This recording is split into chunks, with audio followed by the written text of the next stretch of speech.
Amém? Tá até alto. Estão felizes? Deus é bom, não é? E Ele nos ama. E isso é tão bom saber. Confesso que hoje eu estou mais nervoso do que de costume.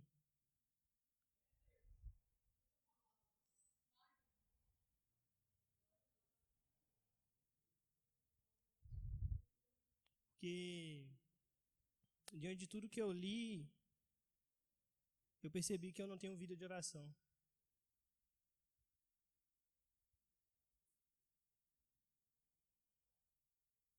E isso não é tão legal. Porque já tem 12 anos que eu conheço Jesus. Não estou falando que eu não oro. Eu estou falando que eu não tenho vida de oração. Orar, todos nós oramos. A vida de oração é diferente. Como nós falamos hoje pela manhã, a vida de oração é você ter a paz que excede todo entendimento. Circunstâncias estão terríveis. Mas se você tem vida de oração, você sabe que Deus está no controle de tudo. Você não vai ver, você não vai enxergar, você não vai sentir. Mas se você tem vida de oração, você vai saber que aquele que começou a boa obra, ele é fiel para terminar. Porque a sua fé ela vai estar fundamentada não nos arrepios que você tem, muito menos nas imposições de mãos, muito menos numa pregação e muito menos do que um louvor. A sua fé vai estar fundamentada no Deus que você conhece quando você fecha a porta do seu quarto. Os discípulos pediram Jesus para ensinar eles a fazer apenas uma coisa. Não foi pregar um bom sermão, não foi curar os enfermos, não foi fazer campanhas para benefício deles. Os discípulos pediram Jesus apenas para fazer algo. Ensina-nos a orar. Porque os discípulos entenderam que sucesso não é encher os olhos das pessoas de expectativas em você. Mas sucesso é fazer com que as pessoas olhem para você e glorifiquem o Deus que você serve. Porque elas não estão vendo você, elas estão vendo Cristo em você. Porque eu e você não temos nada de bom. Nós não temos nada a oferecer a ninguém. A Bíblia chama os nossos atos de justiça de trapos de imundícia. Então, sucesso é fazer Cristo conhecido. E a única forma que eu faço Cristo ser conhecido é por meio da minha vida de oração. Porque a oração é você se conectar a Deus, é você se relacionar com Deus.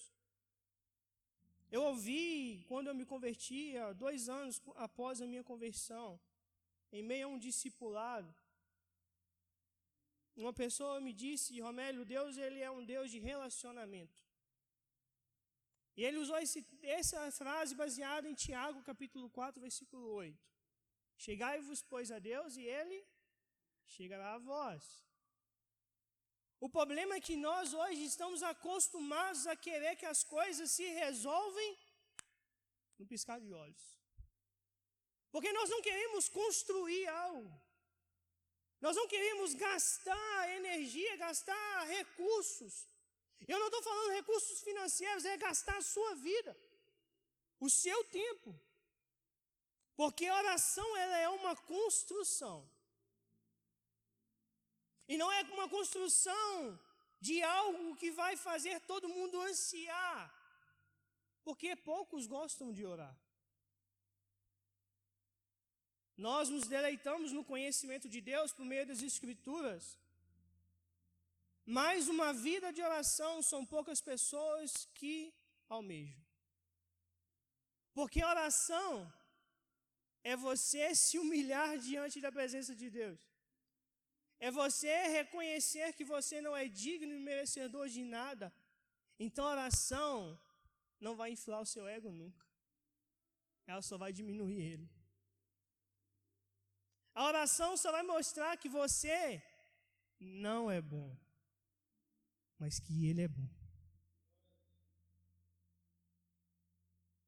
Eu comecei hoje lendo 2 Timóteo, capítulo 1, e eu quero reler esse texto, apenas o versículo 5, que Paulo diz assim: trazendo à memória a fé não fingida que há em ti, mas que primeiro habitou na sua avó, que também habitou na sua mãe, e eu tenho certeza que habita em você. A Bíblia fala, num dos salmos, que uma geração falará a outra geração das grandiosas coisas de Deus. E eu, estudando um pouco, lembrando de muitas coisas que eu já estudei, eu fui percebendo que nós hoje, como eu já disse, nós gostamos de ser muito imediatistas. E nós não gostamos de gastar tempo, nós não gostamos de construir, de passar por um processo, de passar por um treinamento, por algo que vai nos tirar daquilo que nós gostamos de sempre estar firmados, que é na nossa zona de conforto. Nós gostamos de avançar, mas de avançar de forma imediata. Nós não gostamos de fazer algo que vai demorar. Nós nos tornamos, muitas das vezes, semelhantes ao povo ali em Êxodo capítulo 32. Que quando Moisés demora, eles já começam a edificar coisas para si, esquecendo das promessas que ele haviam recebido da parte de Deus. Mas por que Moisés demorou? E quantos de nós, quando achamos que Deus está demorando, começamos a edificar coisas para satisfazer os nossos desejos? Começamos a quebrar atalho, pegar atalhos, pegar percursos que nós não iríamos percorrer se nós estivéssemos debaixo do tempo de Deus. E por que eu disse a respeito da fé que habitava em Lloyd, que era a avó de Timóteo, e também da fé que habitava em Eunice? Porque aqui fala de uma geração que construiu para outra geração, e que a outra geração construiu para outra geração. Aqui não está falando que Timóteo tinha a fé que tinha Paulo. Aqui não está falando que Timóteo tinha a fé que tinha Pedro. Aqui não está falando que Timóteo tinha a fé que tinha Estevão, que tinha os patriarcas, que tinha Abraão, que tinha Isaac, que tinha Jacó, que tinha Moisés. Aqui está falando que Timóteo tinha a fé da sua mãe. E hoje nós queremos construir algo para os nossos filhos, sem ter uma vida de oração. Nós sonhamos que os nossos filhos se tornem tudo de menos homens de Deus e mulheres de Deus. Mas por quê? Porque nós não temos vida de oração. Nós não gastamos o nosso tempo nos deleitando em Deus. mas gastamos os nossos recursos para proporcionar uma vida tranquila para os nossos filhos. Irmãos, não vai adiantar o seu filho ter uma vida tranquila aqui hoje, se ele passar a eternidade no inferno. Não adianta você e eu oferecer algo hoje, se eles vão passar distante de Deus. E isso é sua responsabilidade. Isso é minha responsabilidade. Tudo que nós vivemos hoje, irmãos, foi construído por mulheres e homens de oração. Não foi pessoas que orou 1 hora, 2 horas. Foram pessoas que passavam 13, 15 horas orando ao Senhor. Pessoas que gastaram as suas vidas. Ninguém nunca vai ouvir falar delas, mas o Senhor as conhece. Porque elas são conhecidas de Deus. Pessoas que passaram tempo diante da presença. Não estou falando, irmãos, de orar num culto. Estou falando de orar na sua casa. A oração, ela move a eternidade. Mas como, Romero, a oração move Jesus. E a eternidade é conhecer Jesus. A oração move o coração de Deus. Porque quando você ora, você se quebranta. E existe somente uma coisa que faz Deus voltar os olhos para você. Quando você está quebrantado. Pois ele não resiste.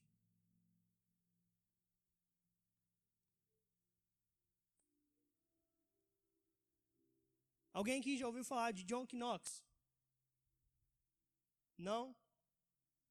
Ele foi um reformador na Escócia.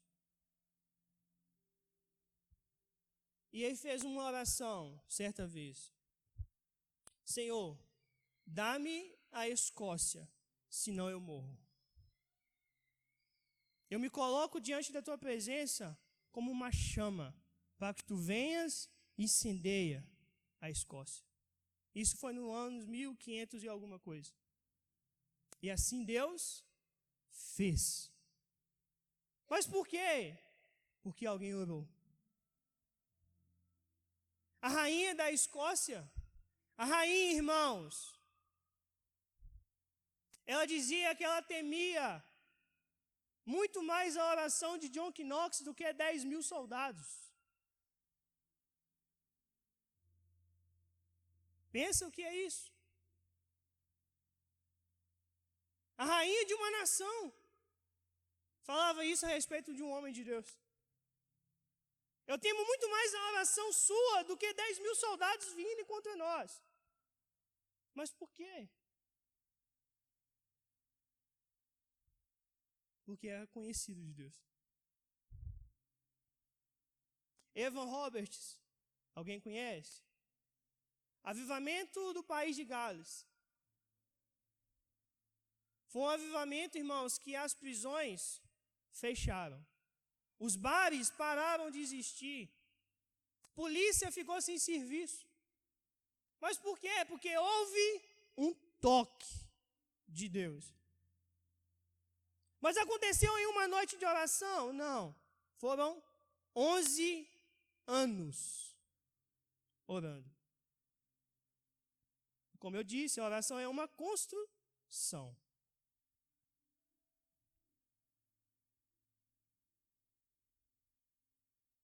Como nós queremos avançar se nós não temos força para desligar a televisão da nossa casa?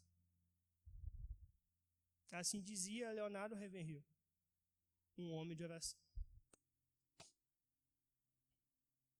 A igreja hoje, eu vou falar igreja não, porque a igreja do Senhor é santa. Mas os evangélicos hoje estão mortos porque eles estão ricos de tudo, de menos do que uma vida de oração. Eles estão cheios de tudo, de menos cheios de Deus. Hudson Taylor, um missionário que foi para a China, disse que em 30 anos que ele esteve lá, o sol nunca adorou a Deus primeiro do que ele. Gregório McNutt, um dos maiores homens que pisou aqui no Brasil,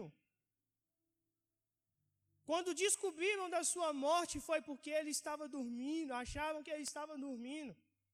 Porque a sua filha falou: mamãe, o papai ainda está dormindo, eram 7 horas da manhã. Aí a mãe dela disse: não, seu pai não pode estar dormindo. Mas por quê? Porque seu pai disse que o sol nunca irá adorar a Deus primeiro do que ele. Se ele está deitado é que acontecia algo. Foi assim que descobriram que ele tinha morrido durante a noite. Um homem de oração. George Miller, como eu disse hoje pela manhã, um homem que pegou aquele texto de Salmos que diz que Deus é pai dos órfãos e levou a sério esse texto e começou a construir orfanatos e cuidar de pessoas. Histórias dizem que quando George Miller orava, o céu parava. Por que eu estou citando essas pessoas? Porque se eu citasse os que estão na Bíblia, você ia dizer que eles estão na Bíblia. Então é fácil para eles. Mas eu estou dizendo de pessoas que não estão escritas aqui, mas que foram total relevantes no reino de Deus. De tal forma que eu estou citando elas. Charles Spurgeon, considerado o príncipe dos pregadores do século XIX. Depois do apóstolo Paulo, tido como o maior pastor que já existiu. Quando ele ia à frente para ministrar, as pessoas perguntavam: qual é o sucesso? Como é o sucesso da sua pregação? Ele dizia que o sucesso da minha pregação não é a minha eloquência nem as palavras que eu uso, mas são os intercessores que estão orando para que Deus faça a vontade dele. A reunião de oração na igreja dele, irmãos, era só 3.000 pessoas, porque não cabia lugar. Só que nós queremos avançar sem orar. Nós queremos construir algo sem orar. Nós queremos quebrar as fortalezas do inferno, irmãos, sem orar. Como?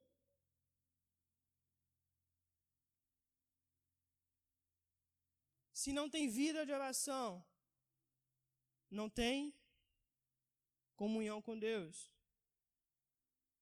E se não tem comunhão com Deus, não tem vida. Então, o que devemos nos pensar nessa noite é se realmente nós estamos vivos ou se ainda estamos mortos.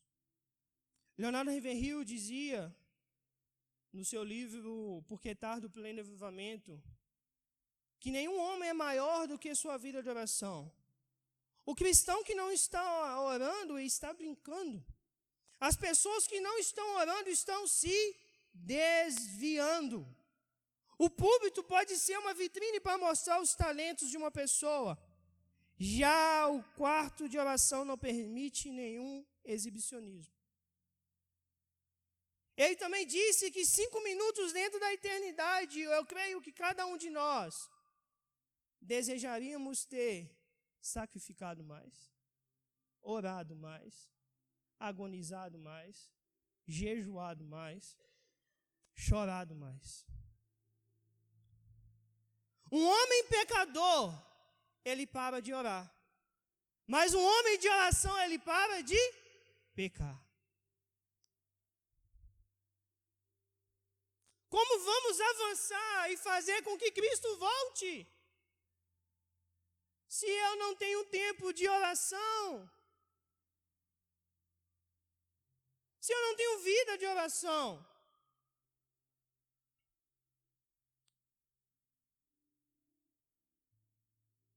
John Knox também disse que a oração é uma conversa sincera e familiar com Deus. Santo Agostinho disse que a oração É um encontro da sede de Deus, de se revelar a sede do homem. Como está a nossa vida?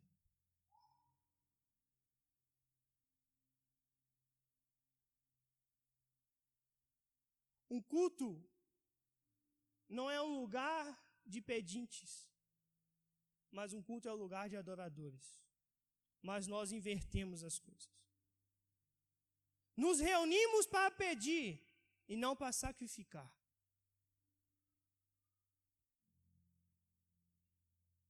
E se você for ler Romanos capítulo 12, versículo 1, um culto agradável a Deus, ele é um sacrifício vivo. E esse sacrifício é a sua vida, é a minha vida.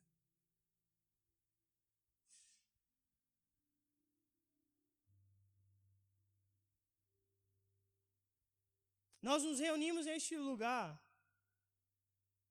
ou deveríamos, apenas com um objetivo, de engrandecer aquele que é digno de toda honra, toda glória e todo louvor. Hoje pela manhã eu citei os Salmos de número 145, versículo 18, que diz que perto está o Senhor de todos aqueles que o invocam, de todos que o invocam em verdade. Então, para que Deus esteja próximo de mim, é necessário eu o invocar. Mas não invocar com vãs repetições, pois Jesus nos orienta a não fazer assim. Não sejais como os gentios que repetem tantas coisas, não sabendo orar. E assim ele nos orienta a orar da forma correta.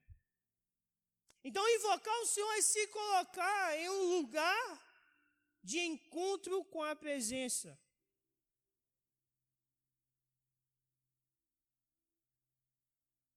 Porque nós não temos tantas orações respondidas. Porque nós não vemos tantos milagres, tantas maravilhas acontecendo hoje e agora, como nós vemos nas Escrituras. Este foi um dos questionamentos hoje pela manhã. E a resposta é: nós não temos vida de oração.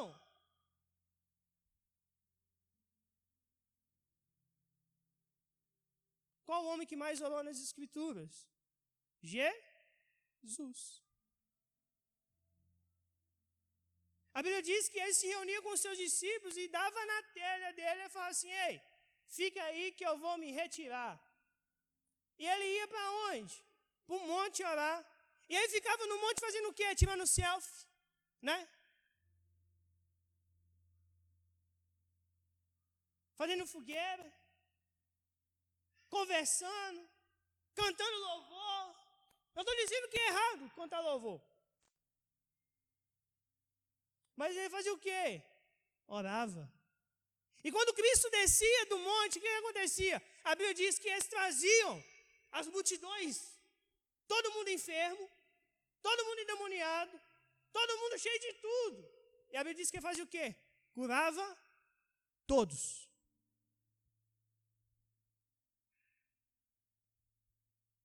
Mas por quê? Ele tinha poder?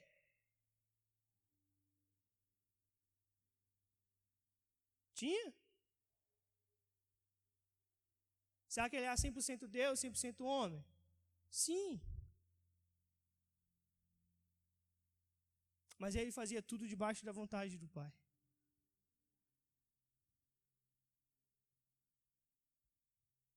Ele fazia tudo que ele via o Pai fazendo.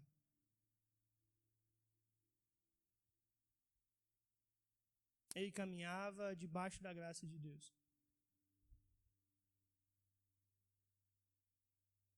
Hoje a gente tem medo de impor a mão sobre as pessoas demoniadas, com medo de brigar com a gente.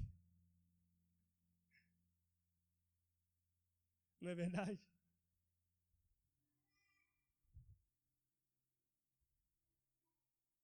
É triste, irmãos, a vida que a gente tem levado. Nós não desejamos a eternidade.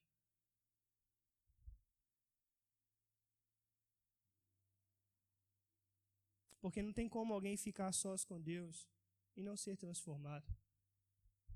Não tem como. Não tem como alguém passar tempo com Ele e viver na pornografia, e viver na mentira, e viver no adultério, e viver no engano.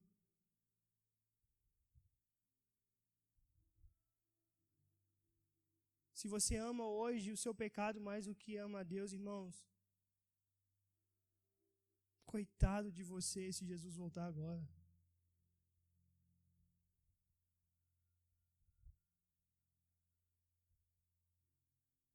Se você ama qualquer coisa mais do que você ama a Deus, coitado de mim, de você, se ele voltar agora. Timóteo só foi o que foi, não foi porque ele foi discipulado por Paulo. Foi porque a sua avó e sua mãe eram mulheres de oração. Timóteo só se tornou o homem que se tornou porque ele tinha exemplo dentro de casa.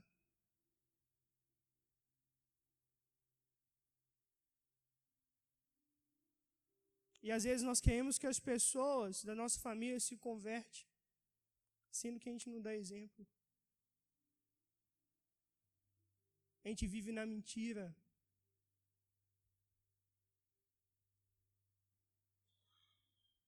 A gente vive no engano. A gente vive na satisfação dos nossos desejos.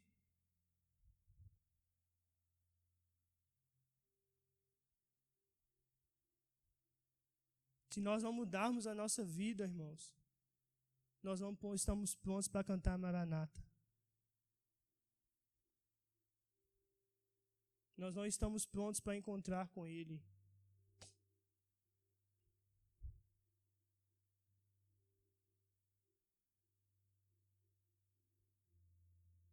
Então, o que eu preciso fazer, Romélio, para começar a ter uma vida de oração? Começa a orar. Como a gente falou hoje. No início vai conseguir ficar 10 minutos. Mas vai aumentando. Perdi o repertório, como a gente disse hoje, a gente até riu, né? Não sei mais o repertório, não sei mais orar, já orei por tudo. Começa a recitar as Escrituras. Começa a orar as Escrituras. Porque não tem verdade mais absoluta do que ela. Começa a dizer as Escrituras. Assim como Moisés disse no Salmo de número 90, eu quero trazer à memória aquilo que me dá esperança. O que Moisés estava dizendo? Eu quero trazer à memória tudo aquilo que Deus um dia já me falou, tudo aquilo que está escrito, para que eu possa ter esperança.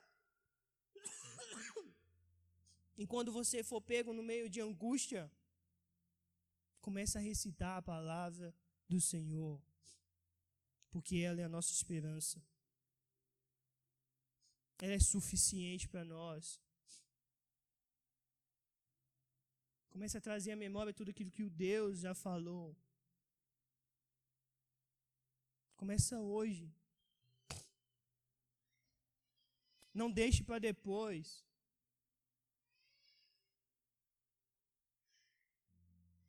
A Romélio não tem um tempo. Existe uma diferença em tempo e prioridade. Nós ficamos durante mais de 3 meses presos em casa. Até mais do que isso, né, na pandemia. A pandemia demonstrou que não era a falta de tempo, era a falta de prioridade. Ninguém avançou, todo mundo decaiu. A vida de oração, ninguém decolou. Todo mundo naufragou. Por quê? Porque se acomodou. Mas por que se acomodou? Porque tem a sua vida baseada num culto de terça-feira, de quinta-feira e de domingo.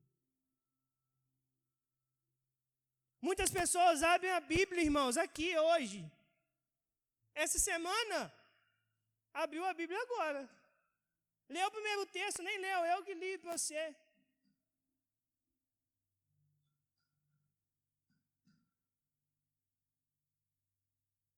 Aí que vencer o gigante de amanhã.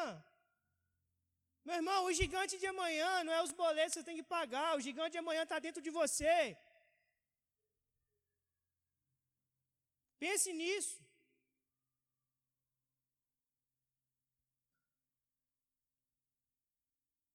Não são as adversidades, é você. Porque se eu e você nos posicionar, a Bíblia já nos diz que nós somos mais do que vencedores.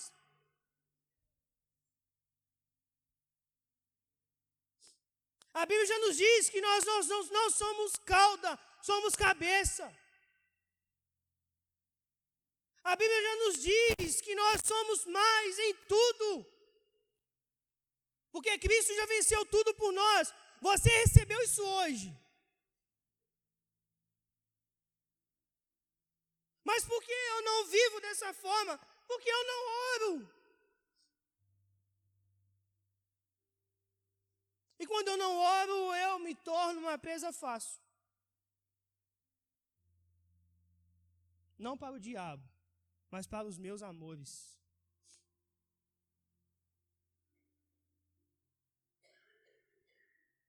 Porque o diabo, irmãos, ele não quer a sua adoração. Ele só quer que você pare de adorar a Deus.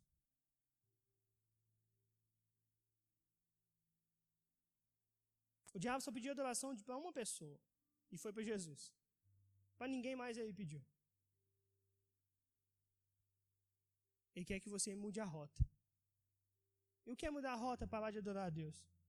E quando eu paro de adorar a Deus, quando eu começo a adorar a mim mesmo. Porque Paulo, na sua carta aos Filipenses, ele diz que o Deus desse século é quem? O diabo? Não. Satisfazer o seu ventre. Adão pecou por quê, irmãos? Porque ele quis encher o seu ventre. Ele pensou nele mesmo. Pensou no seu umbigo. Isso que fez Adão pecar. No seu umbigo, né, para muitos. Se ele tinha umbigo, né, gente? Tinha não. Mas vamos voltar. Estão comigo? Pense nisso hoje.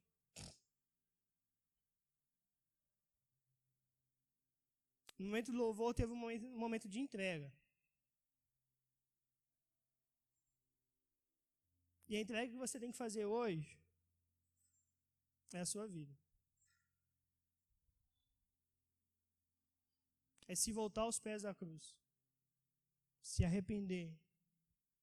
Porque você e eu, nós não temos tido vida de oração.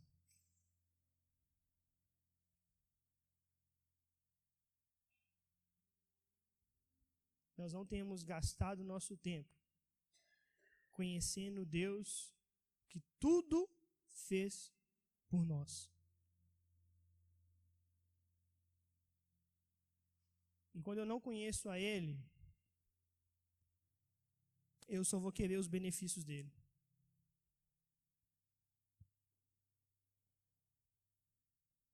Porque quem conhece a Deus está satisfeito em qualquer situação.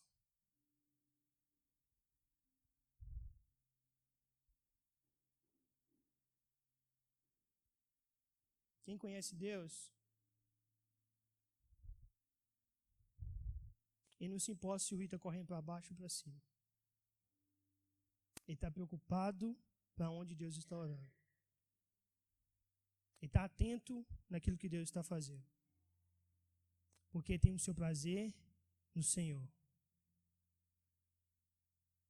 Ele se deleita no Senhor.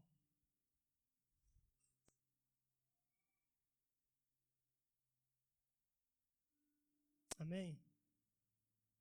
Fique de pé.